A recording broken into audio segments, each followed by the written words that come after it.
ലണ്ടനിലെ ഇങ്ങനെ തെക്കുമുറി ഹരിദാസിൻ്റെ നേതൃത്വത്തിൽ ഒരു ഗുരുവായൂരപ്പ ക്ഷേത്രം വരണമെന്ന് കേട്ടു. വളരെ നല്ലൊരു കാര്യം, സന്തോഷം. ഒരു മനുഷ്യായുസ്സിൽ ഏറ്റവും ചെയ്യാവുന്ന ഏറ്റവും നല്ലൊരു സൽക്കർമ്മമാണ് ക്ഷേത്രം ഉണ്ടാക്കലും പ്രതിഷ്ഠിക്കലും പുനരുദ്ധരിക്കലൊക്കെ.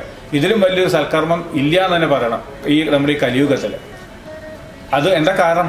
എത്രയോ ആൾക്കാർക്ക്, എത്രയോ വിശ്വാസികൾ, ക്ഷേത്ര വിശ്വാസികൾക്ക്, ഈശ്വര വിശ്വാസികൾക്ക് ഒരു നല്ലൊരു മനസ്സുണ്ടാക്കാൻ ഒരു സ്ഥാപനം ഉണ്ടാക്കുന്ന പോലെയാണ് അമ്പലം ഉണ്ടാക്കുക എന്ന് പറഞ്ഞാൽ. അത് ഇപ്പോൾ ലണ്ടനിൽ ഉണ്ടാകുമ്പോൾ ലണ്ടനിലുള്ള ഗുരുവായൂരപ്പ വിശ്വാസികൾക്കൊക്കെ എന്നും വന്ന് ആരാധിക്കുവാനും ആ ഗുരുവായൂരപ്പൻ്റെ അനുഗ്രഹം എന്നും കിട്ടുവാനും ഉള്ള സംവിധാനം ഉണ്ടാകുമ്പോൾ അതൊരു സൽക്കർമ്മമാണ്. എത്രയോ ആൾക്കാർക്ക് കിട്ടുന്ന അവരുടെ ഒരു നല്ല മനസ്സ്, അവർക്കുണ്ടാവുന്ന നല്ല മനസ്സ്, ആ അനുഗ്രഹം കൂടി ഈ ഇതിൻ്റെ പിന്നിൽ പ്രവർത്തിക്കുന്ന വ്യക്തികൾക്ക് കിട്ടുമെന്നാണ് പറയുന്നത്. അതുകൊണ്ടാണ് പറയണത് ഒരു മനുഷ്യായുസ്സിലുള്ള ഏറ്റവും നല്ല സൽക്കർമ്മമാണ് ഒരു ക്ഷേത്രം ഉണ്ടാക്കലും ആ ദേവനെ പ്രതിഷ്ഠിപ്പിക്കലും എല്ലാം ഉള്ളത്. അവിടെ ലണ്ടനിൽ തന്നെ ഹിന്ദു ഐക്യവേദി എല്ലാ മാസത്തിലും ഒരു സത്സംഗങ്ങളും പൂജാദികളും ഒക്കെ നടത്തുന്നുണ്ടെന്ന് കേട്ടു. വളരെ നല്ല കാര്യമാണ് അത് ചെയ്യണത്. അത് ചെയ്യാൻ സാധിക്കലും ഒരു ഈശ്വരാധീനമാണ്. അല്ല, ഈശ്വരാധീനം ഉണ്ടെങ്കിൽ നമുക്ക് ഈ സൽക്കർമ്മങ്ങളിൽ ചെയ്യാൻ സാധിക്കുള്ളൂ എന്ന് പറയുമല്ലോ. സത്സംഗങ്ങളിൽ പോകാൻ സാധിക്കുന്നത് ഈശ്വരാധീനം കൊണ്ടാണ്. അപ്പോൾ നമുക്ക് ആ ഈശ്വര അനുഗ്രഹം കൂടുതൽ ഉണ്ടാവാൻ വേണ്ടിയിട്ടുള്ള ഒരു അവസരം ഈശ്വരൻ തന്നെയാണ് നമുക്ക് തരുന്നത്. നിങ്ങൾ അത് ചെയ്തോളൂ, ഇത് ചെയ്തോളൂ എന്ന് ഈശ്വരൻ തോന്നിപ്പിക്കുകയാണ് അവിടെ. അപ്പോൾ നമുക്കത് ചെയ്യാനുള്ള പ്രേരണ ഉണ്ടാവും, അത് ചെയ്യാൻ സാധിക്കുക. അതൊക്കെ ഗുരുവായൂരപ്പൻ്റെ ഒരു അനുഗ്രഹമാണ്, അത് ചെയ്യാൻ സാധിക്കുക എന്നുള്ളത്.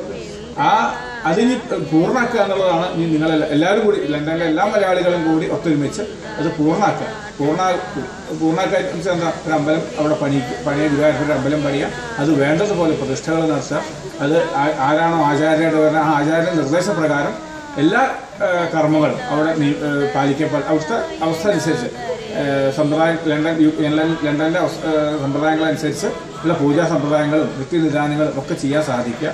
അത് വേണ്ടതുപോലെ നന്നായിട്ട് കൊണ്ടു നടക്കാൻ നിങ്ങൾക്കുള്ളൊരു യോഗം ഉണ്ടാവുക. അത് ഈശ്വരാധീനമാണല്ലോ അങ്ങനെ ഉണ്ടാവുക എന്നുള്ളത്.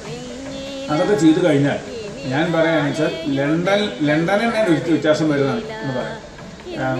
അങ്ങനെ ഒരു അമ്പലം ഉണ്ടായാൽ തന്നെ മതി. ആ ചൈതന്യം അവിടെ വന്നിട്ട് ആ ലണ്ടൻ നിവാസികൾ എല്ലാവർക്കും അനുഗ്രഹം, ഗുരുവായൂരപ്പൻ്റെ അനുഗ്രഹം ഉണ്ടാവും.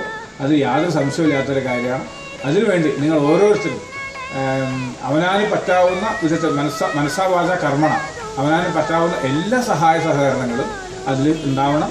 ഈ സത്സംഗങ്ങളിൽ എല്ലാ മാസവും നടത്തുന്ന പൂജാതി കർമ്മങ്ങളിൽ എല്ലാവരും പങ്കെടുക്കണം. ആ പങ്കെടുക്കൽ തന്നെ നമുക്കൊരു ഈശ്വരാധീനം ഉണ്ടാവാനുള്ളൊരു അവസരമാണ്.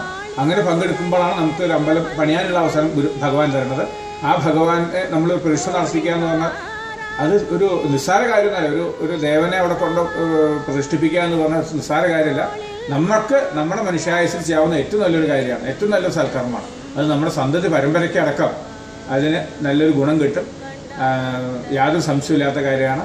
അതുകൊണ്ട് എല്ലാവരും അതിൽ പങ്കെടുത്ത് വേണ്ടതുപോലെ എല്ലാ കർമ്മങ്ങളും നിറവേറ്റണമെന്നാണ് ഞാൻ പറയുന്നത്.